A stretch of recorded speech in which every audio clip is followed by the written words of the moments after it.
Hello students, हम पढ़ रहे हैं हमारा हिस्ट्री का 7th chapter civilising the natives and educating the nation. तो आज हम पढ़ेंगे पेज नंबर 82 का हम पढ़ेंगे आज second paragraph.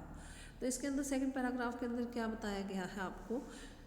Jones discovered that his interest were shared by many British officials living in Calcutta at the time.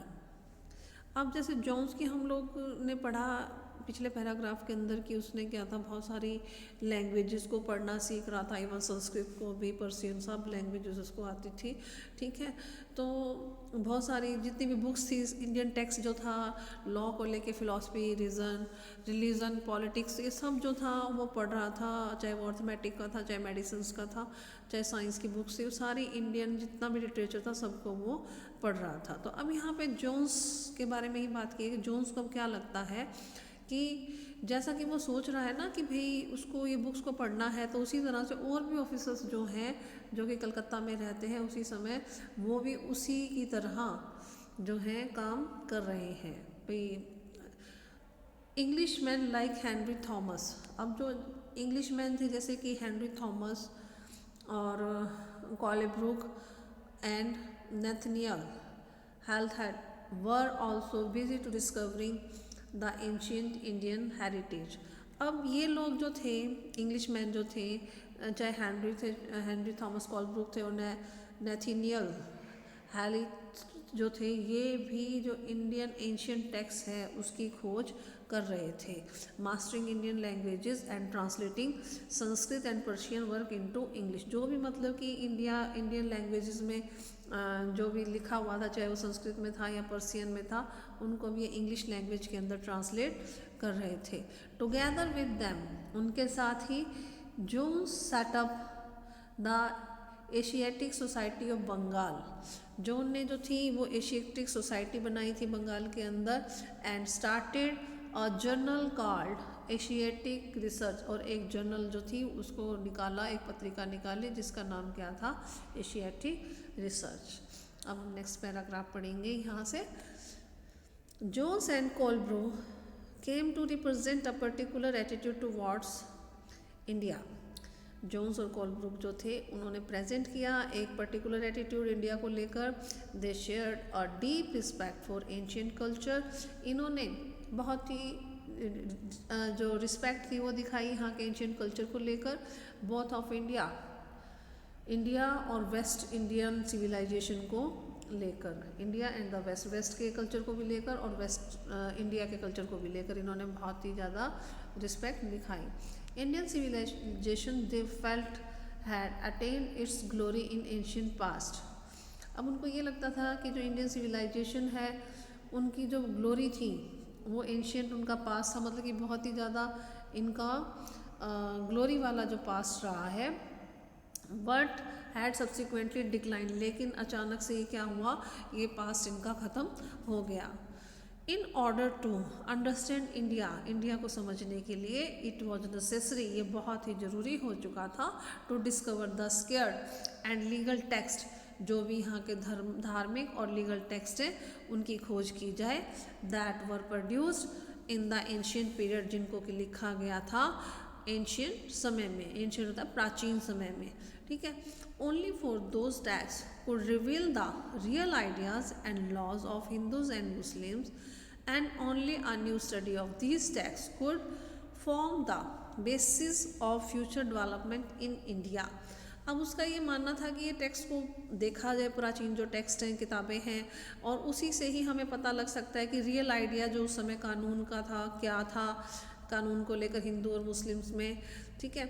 और इन्हीं नई स्टडीज़ के द्वारा इन टेक्स्ट को पढ़कर ही इन्हीं के आधार पर आगे जो फ्यूचर का डेवलपमेंट है इंडिया का वो किया जा सकता है, ऐसा मानना था। So Jones and Colebrooke went about discovering ancient text. इसलिए जोन्स और जो कॉलब्रुक्स थे उन्होंने कहाँ पर गए, वो लोग डिस्कवर करने जो भी पुराने टेक्स्ट थे उनको, अंडरस्टैंडिंग देयर मीनिंग्स, उनका मीनिंग समझा, ट्रांसलेटिंग देम, उनको ट्रांसलेट किया, and making their findings known to other, और जो भी उन्होंने खोजा वो ऐसा कि दूसरे भी उसको समझ सकें, उनकी भी समझ में आए। दिस प्रोजेक्ट दे बिलीव, इस प्रोजेक्ट में वो क्या मानते थे,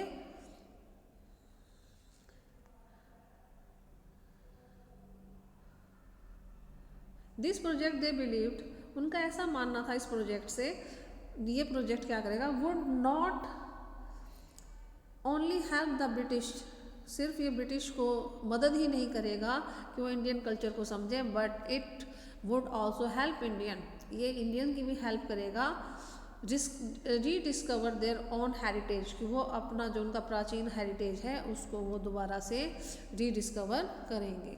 and understood the lost glories of their past, और वो इंडियन समझेंगे कि उनकी क्या ग्लोरी थी, उनके इतिहास में उनकी ग्लोरी क्या थी। इन दिस प्रोसेस, इस प्रोसेस में the British would became the guardian of Indian culture as well as its master. अब ये जो प्रोसेस वो कर रहे थे, इसमें ब्रिटिश क्या हो चुका था, गार्जियन बन चुका था इंडियन कल्चर का, और साथ ही साथ मास्टर भी बन गया था। Influence by such ideas, in idea से प्रभावित होकर many company official argued that, अब बहुत सारे जो कंपनी के ऑफिसर्स थे उन्होंने भी इस बात को लेकर आर्ग्यू किया, the British ought to promote Indian rather than western learning. अब उन्होंने आर्ग्यू किया कि जो ब्रिटिश लोग थे उन्होंने कि इनको इंडियन को जो प्रमोट कर रहे हैं साथ साथ उनको वेस्टर्न लर्निंग भी प्रमोट करनी चाहिए। They felt that institution should be set up to encourage the study of ancient Indian text and teach Sanskrit and Persian literature and poetry. अब उनको ऐसा लगने लगा था कि ऐसे इंस्टीट्यूशंस यहाँ पर बनाने चाहिए ताकि वो एनकरेज कर सकें कि ये जो एंशिएंट इंडियन टेक्स्ट की स्टडी जो है वो करवाई जा सके, संस्कृत की, पर्शियन लिटरेचर और पोइट्री की स्टडी जो है वो करवाई जा सके, तो ऐसे इंस्टीट्यूशन यहाँ पर बनाए जाने चाहिए। The official also thought that Hindus and Muslim ought to be taught what they were already familiar with. अब उनका ये भी मानना था हिंदू और मुस्लिम्स को ये भी सिखाना चाहिए जिससे कि ऑलरेडी जिन बातों को कि वो जानते हैं उन बातों को भी दोबारा समझाया जाना चाहिए। And what they value and treasured not subject that were align to them. अब जो ये ऑफिसर्स थे ये क्या मानते थे कि इनका ये मानना था कि हिंदू और जो मुस्लिम्स हैं इन्हें वो सब्जेक्ट्स पढ़ाने चाहिए जिनके कि पहले से ये जिनके लिए फैमिलियर है, मतलब कि जिनके बारे में इनको पता है और जिनको ये समझते हैं अच्छे से, जिसकी रिस्पेक्ट करते हैं, ना कि वो सब्जेक्ट पढ़ाने चाहिए जो कि इनके लिए बिल्कुल डिफरेंट हैं। ऐसे सब्जेक्ट उन्हें नहीं पढ़ाने चाहिए।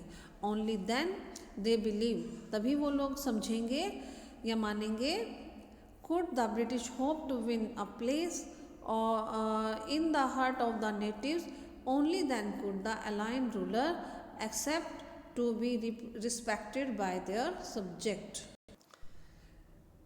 तो अगर वो अपने सब्जेक्ट यहाँ पर बताने की कोशिश की गई है कि उनको ब्रिटिशर्स को ये उम्मीद थी कि अब उनका दिल वो तभी जीत पाएंगे जब वो इस चीज़ को मानेंगे कि भाई उनको उनके बारे में ही ये लोग समझा रहे हैं या पढ़ा रहे हैं, ठीक है।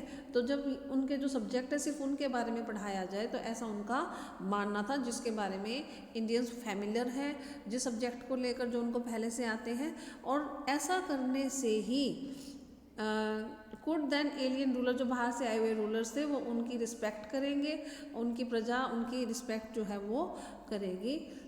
तो ये यहाँ पर बताया गया है। With this object in views a madrasa was set up in Calcutta. अब ये जो व्यूज़ था ऊपर के, भाई सिर्फ उनको इंडियंस को वही सब्जेक्ट पढ़ाए जाए जो उनके अपने सब्जेक्ट हैं जिनके बारे में उनको पता है, तो इस व्यू की वजह से मदरसा जो था एक बनाया गया कलकत्ता के अंदर। कब बनाया गया? 1781 में, ताकि जो स्टडी थी अरेबिक और पर्शियन जो लैंग्वेज थी या इस्लामिक जो लॉ थे और इनकी स्टडी वहाँ पर करवाई जा सके।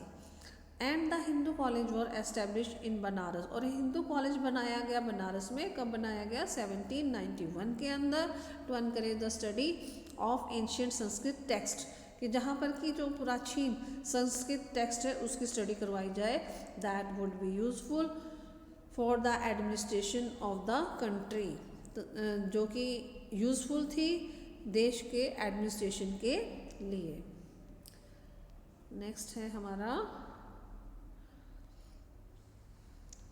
Not all official share these views. अब सभी ऑफिसर्स के ये व्यूज़ नहीं थे, हरे बाकी ऑफिसर्स के अलग अलग व्यू भी थे। Many were very strong in their criticism of orientalist. अब बहुत सारे लोग जो है विरोध कर रहे थे किस चीज़ का, ओरिएंटलिस्ट का, मतलब जो इंडियन जो एंशियंट टेक्स्ट था उस चीज़ों का, पुरानी जो विचारधारा थी, जो पुरानी स्टडी थी एशियंस की, उनका विरोध भी ये लोग कर रहे थे। तो आज का टॉपिक हम इतना ही कवर करेंगे, ठीक है, बाकी का नेक्स्ट वीडियो में। Thank you.